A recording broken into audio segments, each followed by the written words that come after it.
Hello learners, welcome back to my channel Shraddha's Physics. Now in this lecture we will see the magnetic energy stored in the inductance coil. In the last classes we have already discussed about the Faraday's law. Now here we will see the magnetic energy stored in the inductance coil. Now let us consider a circuit. It consisting of an inductor L, and this is your battery connected here, and this is your key.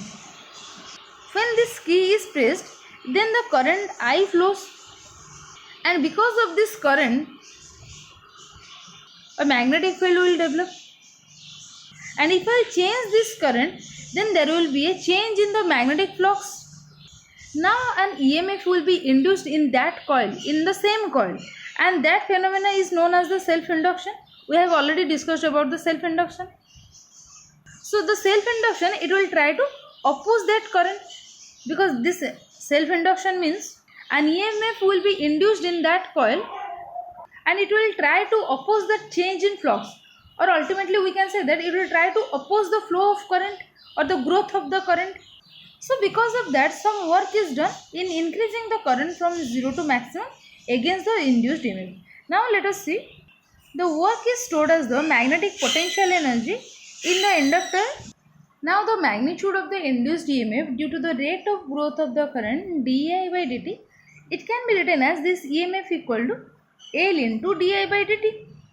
And also this EMF, we can write it as EMF equal to the work done per unit charge, that is E equal to dW by dQ. And if I will compare these two equations, that is E equal to L dI by dt with E equal to dW by dQ, then this dW by dQ will be equal to L dI by dt.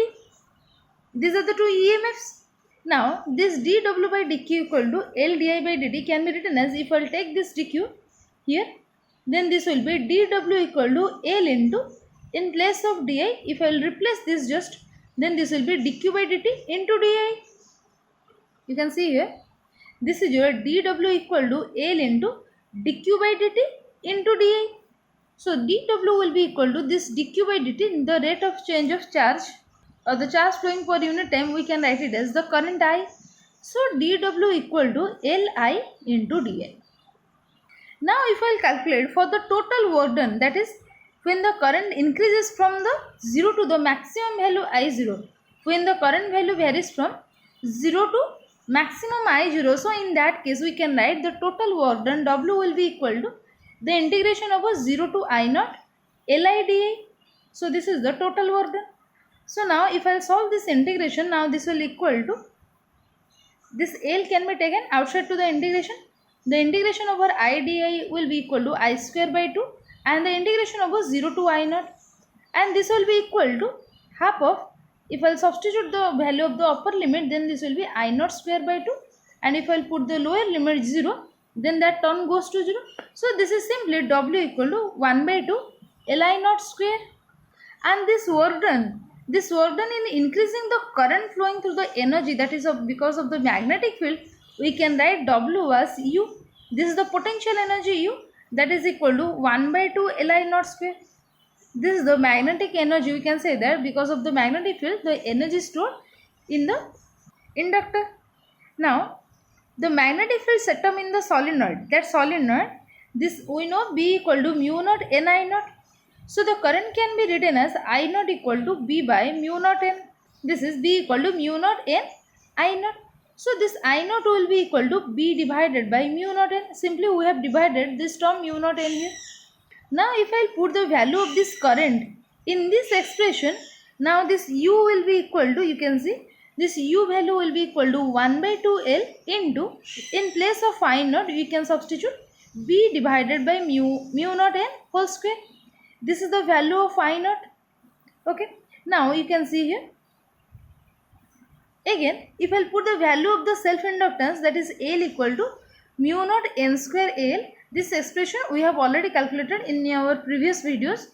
So you can see, if I put the value of L, that is mu naught N square L, this N is the number of turns per unit length. Okay, this small n is the number of turns per unit length.